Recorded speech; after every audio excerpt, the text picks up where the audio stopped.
2023 সালের 18 সেপ্টেম্বর বগুড়া শহরের গোদারপাড়া তালিমুল কুরআন মহিলা মাদ্রাসার স্টোররুমে মেলে শিফা নামে 14 বছর বয়সী এক শিক্ষার্থীর মরদেহ।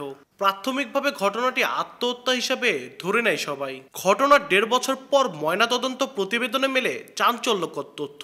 পবিত্র কোরআনের হাফেজ শিফাকে ধর্ষণের পর হত্যা করা হয়েছে।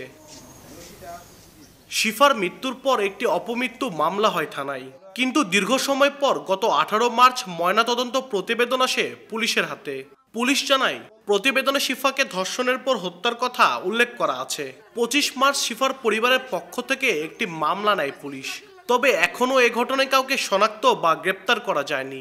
এ ঘটনায় জড়িতদের গ্রেপ্তারের দাবি স্বজনদের। আমি তো আমার মেয়েকে হারাই ফেলেছি, আর তো কোনোদিনই খুঁজে পাবো না। কিন্তু আপনাদের কাছে অনুরোধ, আমার মেয়ের যেন সঠিক বিচার হয়। আমার একটা দাবি, আমি গরিব মানুষ, আমি ন্যায্য বিচার চাই। শিফার মৃত্যুর পর 2023 সালে মাদ্রাসাটি রহস্যজনকভাবে বন্ধ করে দেয় কর্তৃপক্ষ।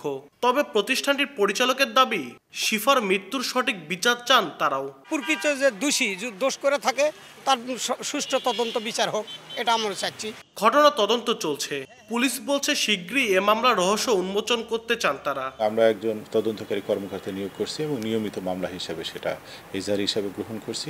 ভাবছি যে এই মামলাটাকে আমরা আমাদের যে ডিবিতে আছে, ডিটেকটিভ ব্রাঞ্চ দক্ষ যে তদন্তকারী অফিসার, সেটা দ্বারা আমরা তদন্ত করাবো। নিহত শিফা বগুড়ার দুপচাচিয়া উপজেলার পোথাটি গ্রামের বাসিন্দা ছিল। আব্দুল আউয়াল, সময় সংবাদ, বগুড়া।